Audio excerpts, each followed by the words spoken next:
ओम नमो भगवते वासुदेवाय नमः। नमस्कार, मैं रुचि प्रताप। सबसे पहले मैं इस महाग्रंथ महाभारत को नमन करती हूँ, जो मुनि वेद व्यास जी द्वारा रचित तथा भगवान गणेश जी द्वारा लिखित महाकाव्य है। इस महाग्रंथ का संस्कृत से हिंदी में अनुवाद गीता प्रेस के श्री राम नारायण दत्त जी शास्त्री महोदय जी ने किया है। जैसा कि पहले बताया गया है कि विद्वानों को किसी भी ज्ञान का संक्षेप और विस्तार दोनों ही प्रकार पसंद होता है। अतः आने वाले कुछ भाग में हम महाभारत का संक्षेप रूप देखेंगे। उग्र श्रवा जी कहते हैं, यह भारत एक वृक्ष है। इसके स्वादु, पवित्र, सरस एवं अविनाशी पुष्प तथा फल हैं, धर्म और मोक्ष।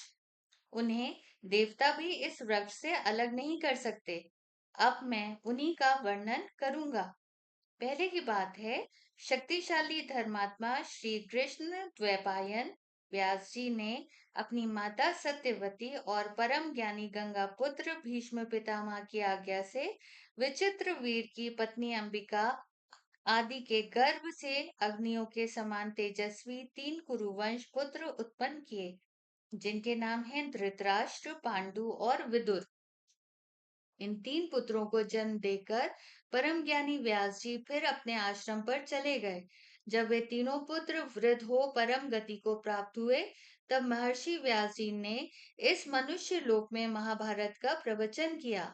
जन्मेजय और हजारों ब्राह्मणों के प्रश्न करने पर व्यास जी ने पास ही बैठे अपने शिष्य वैशंपायन को आज्ञा दी कि तुम इन लोगों को महाभारत सुनाओ।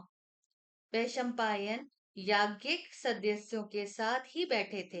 अतः जब यज्ञ कर्म में बीच बीच में अवकाश मिलता, तब यजमान आदि के बार बार आग्रह करने पर उन्हें महाभारत सुनाया करते थे। इस महाभारत ग्रंथ में व्यास जी ने कुरुवंश के विस्तार, गांधारी की धर्मशीलता, विदुर की उत्तम प्रज्ञा और कुंती देवी के धैर्य का प्रति भली भांति वर्णन किया है। महर्षि भगवान व्यास ने इसमें वसुदेव नंदन श्री कृष्ण के महात्म में पांडवों की सत्यपरायणता तथा धृतराष्ट्र पुत्र दुर्योधन आदि के दुर्व्यवहारों का स्पष्ट उल्लेख किया है। पुण्य कर्मा मानवों के उपाख्यानों सहित 1 लाख श्लोकों के इस उत्तम ग्रंथ को आद्य भारत महाभारत जानना चाहिए। तदंतर व्यास जी ने उपख्यान भाग को छोड़कर 24,000 श्लोकों की भारत संहिता बनाई, जिसे विद्वान पुरुष भारत कहते हैं। इसके पश्चात महर्षि ने पुनः पर्व सहित ग्रंथ में वर्णित वृत्तांतों की अनुक्रमणिका मतलब सूची का एक संक्षिप्त अध्याय बनाया, जिसमें केवल 150 श्लोक हैं। व्यास जी ने सबसे पहले अपने पुत्र शुकदेव जी को इस महाभारत ग्रंथ का अध्ययन कराया। तदंतर उन्हें दूसरे दूसरे सुयोग शिष्यों को इसका उपदेश दिया। तत्पश्चात भगवान व्यास जी ने 60 लाख श्लोकों की एक दूसरी संहिता बनाई। इसके उसके 30 लाख श्लोक देवलोक में समादृत हो रहे हैं। पितृलोक में 15 लाख तथा गंधर्व लोक में 14 लाख श्लोकों का पाठ होता है। इस मनुष्य लोक में 1 लाख श्लोकों का आद्य भारत महाभारत प्रतिष्ठित है। देवर्षि नारद ने देवताओं को और असित देवल ने पितरों को इसका श्रवण कराया है। शुकदेव जी ने गंधर्व, यक्ष तथा राक्षसों को महाभारत की कथा सुनाई है, परंतु इस मनुष्य लोक में संपूर्ण वेद वेताओं के शिरोमणि व्यास शिष्य धर्मात्मा वैशंपायन जी ने इसका प्रवचन किया है। मुनिवरों, वही 1 लाख श्लोकों का महाभारत आप लोग मुझसे श्रवण कीजिए। दुर्योधन क्रोध में विशाल वृक्ष के समान है।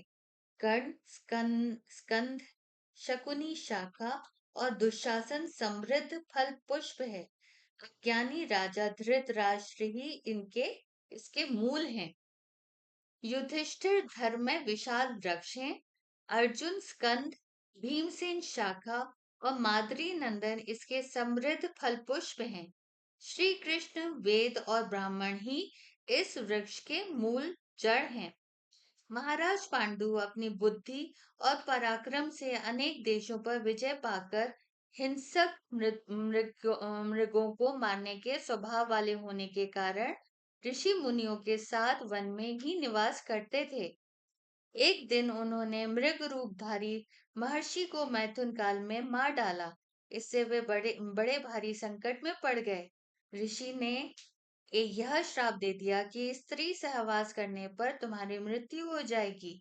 यह संकट होते हुए भी युधिष्ठिर आदि पांडवों के जन्म से लेकर जात कर्म आदि तक सब संस्कार वन में ही हुए और वहीं उन्हें शील एवं सदाचार की रक्षा का उपदेश हुआ। उपरोक्त हम लोगों ने पांडु के श्राप तथा पांडवों के जन्म से लेकर जात कर्म संस्कार वन में हुए जाने। आगे पाठ में कुंती आदि के बारे में जानेंगे। नमस्कार।